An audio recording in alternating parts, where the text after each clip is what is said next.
বিস্তারিত জানাতে এই মুহূর্তের গাবতলীর শাহী মসজিদ বস্তি এলাকায় আছেন রিপোর্টার উম্মে হানি। সরাসরি যাচ্ছি তার কাছে।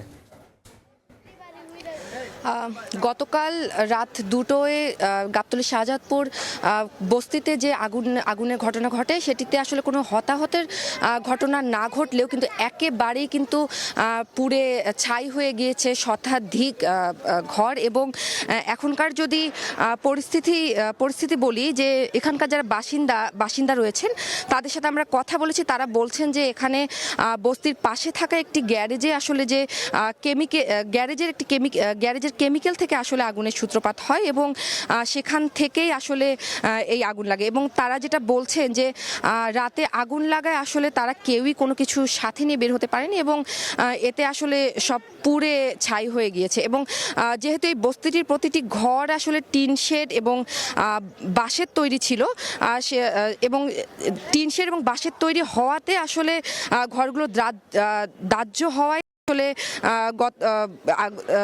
আগুনে পুরোপুরি পুড়ে যায়। এবং যেটি বলা যায় যে একেবারেই যে আগুন পুরোপুরি নিয়ন্ত্রণে আসার পর এখান থেকে আসলে ফায়ার সার্ভিসের কর্মীরা চলে গেছেন এবং কিন্তু এখনও চারপাশে আসলে নিভে যাওয়া আগুনের যে ধোঁয়া সেগুলোই কিন্তু আমরা দেখতে পাচ্ছি। এবং এখানকার যারা বাসিন্দা তারা সবাই বলছেন যে তারা তাদের সব শেষ সম্বলটুকু আসলে হারিয়ে ফেলেছেন। এবং এখানে যারা স্থানীয় তারা কিন্তু ক্ষতিগ্রস্ত ঘরগুলোর আগুনে পোড়া টিন ও আসবাবপত্র কিন্তু আমরা সংগ্রহ করতে দেখছি। এবং এখানে যে ঘরগুলো পুড়ে গিয়েছে সেখান থেকে আসলে যে টিন এবং আসবাবপত্র যে মানে পুড়ে যাওয়ার পরে যে ধ্বংসস্তূপ সেখান থেকে আসলে সেগুলো সরিয়ে নেওয়ার চেষ্টা করছেন। এবং এবং ধ্বংসস্তূপের ভিতরে কিন্তু আসলে তারা সব জায়গাতেই খুঁটিয়ে দেখছেন যে কিছু অবশিষ্ট আসলে রয়েছে কিনা।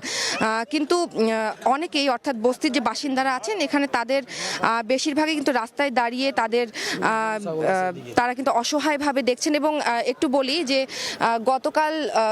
গতকাল রাতে যে আনুমানিক 2টোর দিকে যে আগুনটি লাগে সেটি কিন্তু আসলে কয়েক ঘন্টার চেষ্টায় আসলে নিয়ন্ত্রণে আসে। এবং এখন যে অবস্থা সেটি হচ্ছে যে বস্তির যারা লোকজন আছেন তারা কিন্তু তাদের সেই ধ্বংসস্তূপ থেকেই আসলে তাদের ক্ষতিগ্রস্ত জিনিসপত্র সরিয়ে নিয়ে যাচ্ছেন। এই ছিল আমার কাছে গাবতলী শাহজাদপুর বস্তি থেকে সর্বশেষ। গাবতলী থেকে আগুনের খবর জানাচ্ছিলেন সহকর্মী উম্মে হানি।